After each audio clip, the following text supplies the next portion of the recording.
Jalen, you had 4 fouls at the start of the fourth quarter. Were you surprised that the coach put you in at that point, or did you think that he might let you sit for a minute? I trust whatever Tom Thibodeau goes with. I'm have his back no matter what. I just got to be smart. Jalen, how do you summarize, you guys had a 14-point lead with 2:51 left to go. How do you summarize how the game closed? Can't really summarize it. Give them a lot of credit. They closed the game out like they've been doing it all playoffs. Just not really good on our part.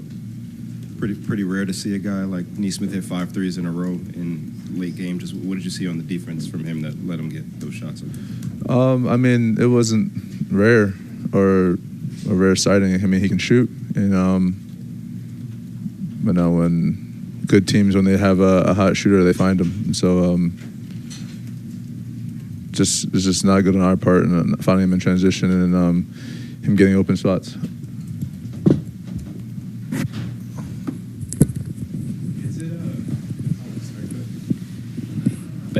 Pacers stole the game in the last minute. How difficult is to recover from something like this, and we're learning from this? Tomorrow we watch film and get together as a team and just reevaluate and then be ready for game 2. The lead was so big with so little time left. In the moment, are you realizing, kind of seeing it going down quickly, and are you realizing how hot he is? I mean, yeah. I mean, once he hits one, you got to be on high alert, and so just I got to do a better job of finding him. And I think he had like 1 or 2 that started it off, and with me in the vicinity, and just not a way to close the game. Jalen, and end of the game, they started trapping you more, like in the fourth. How'd you feel like you responded in those situations, and what do you feel like you could have done there? Not turn the ball over and give my teammates a better chance to close out this game. Just turn the ball over doesn't help us. And, feel like you got off the ball quick enough? I feel like I can, but also I feel like I know how not to turn the ball over. And so, just like I said, it's not a good way to end the game. Kat, how tough is this loss for you guys, and how do you guys bounce back? I mean, any game you lose is tough, especially in the playoffs. How you bounce back? I mean, you just get back in the lab. Tomorrow we get to practice, watch the film, and get ready for the next one. That's the only way you bounce back. For either of you, I mean, obviously we've talked so much about the nature of the comebacks against the Pistons, the 3 double-digit comebacks against the Celtics. What, I guess, being on the other side of this and the emotional weight of that, I know you were going to say, did you want to wipe the slate clean, but just how different is it to kind of be on the other end of it, and just how do you come back from it? Yeah, I mean, in the playoffs, when you win, it's the best thing ever. When you lose, the worst thing ever. And so the best way to deal with all that is just stay level-headed and making sure we have each other's backs. Obviously not the way we want to finish the game. But I mean, like you said, tomorrow we're going to have to watch film and get better, and just making sure that we're ready for game 2. Karl, obviously you're from here. You know the history of the Knicks and the Pacers, although it was a long time ago. Is there any part of you that's kind of aware of the historical similarities between this game and I know Tyrese did the choke gesture, and the same thing with Reggie Miller on the call. Is there any part of you that's thinking about that, or can you process that as a New Yorker? I mean, it's our job to make history. So we're not here to repeat history. We're here to make history. So that doesn't pop into my mind. I only think about the present and what we could do right now so we can make our own history.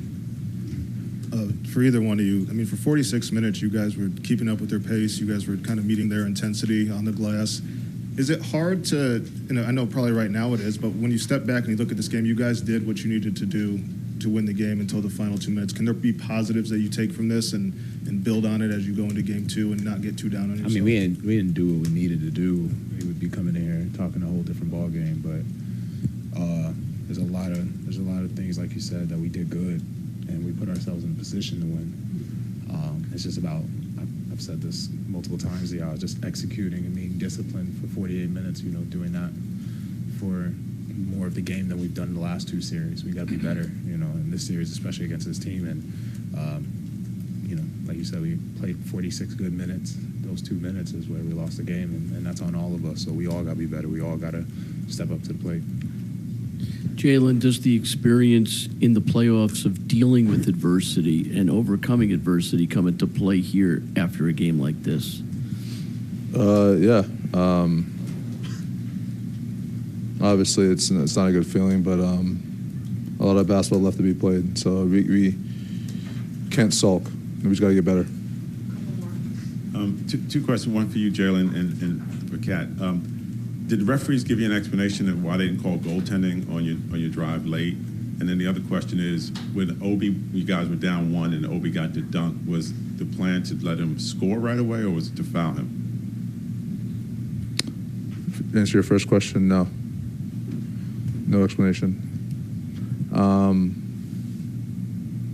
It's a great question. I think we should have fouled, and we just didn't.